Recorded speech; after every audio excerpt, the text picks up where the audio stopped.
Hello again. The other day, somebody drew my attention to the latest loony accusation against me, that I am a fan of Norwegian mass murderer Anders Breivik, and that this channel might perhaps inspire a similar lone wolf attack. This caused me to think a little about Breivik and his motivations in murdering almost 80 people in Norway in 2011. It should hardly be necessary to point out that he is not a hero of mine, but unless I do so, then the next thing will be a claim that this video is an adoring tribute to that maniac. I am more interested in what motivated Anders Breivik to kill all those people, which was an idea which has been floating around for the last 20 years or so, and it goes by the general name of Eurabia.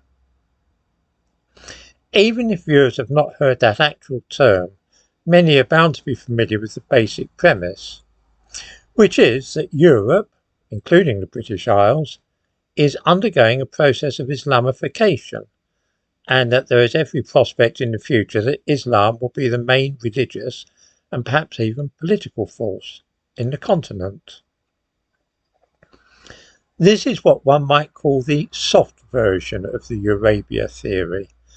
A simple observation that an increasing number of Muslims are entering Europe, and simply because they are more enthusiastic about their religion than the average European is these days about Christianity, then this will lead inevitably to the increasing importance of Islam in Europe. The influence of Islamism too, that is to say the idea that Islam should be the dominant political as well as religious element in a society, is believed by some to play a part in this process.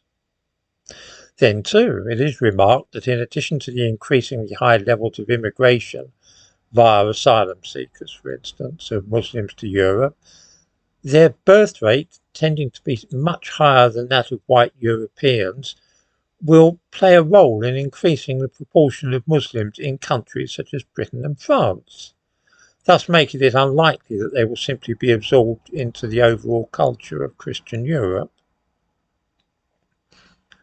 This vague idea about the effect of so many Muslims in European countries is widespread. It has led to the publication of books such as Melanie Phillips' Londonistan, and this name is often bandied about by those discussing the idea of the Islamification of Europe in general, and this country in particular. That London now has a Muslim mayor has rather added fuel to this idea of London as becoming a Muslim fiefdom. Then too, Scotland ending up with a Muslim leader who took the oath of office in Urdu did nothing to alleviate such anxieties. These two characters can be seen in the thumbnail to this video. The crux of the question, as touches upon the idea of Islamification of Europe being a conspiracy theory, is whether or not this is a random and haphazard process, or if it has in fact been in some way organised and planned. Anders Breivik was a believer in the so-called Eurabia theory, which emerged 20 years ago. This holds that the Islamification of Europe has been designed as a way of unifying Europe and the Arab Middle East, a means of splitting Europe off from America and Israel. By this reading of the situation, this is the work of the French and their North African allies in the Muslim world. I'm not at all sure that I find this idea convincing, because a huge scheme like that would surely have left verifiable traces. So much has been written and propagated about this idea, and yet no solid evidence has ever been produced.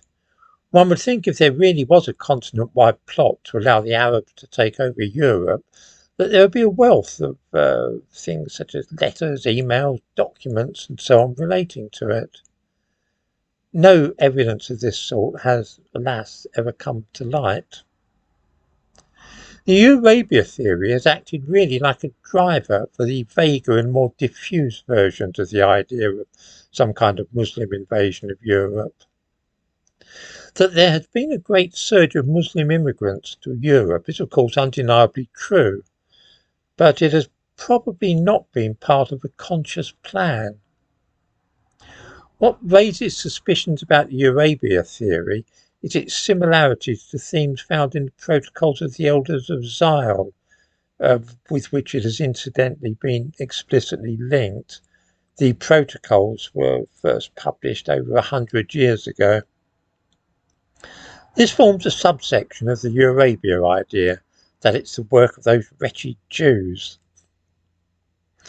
That having a lot of Muslims and immigrants to a country might come in handy for some political party is certainly true.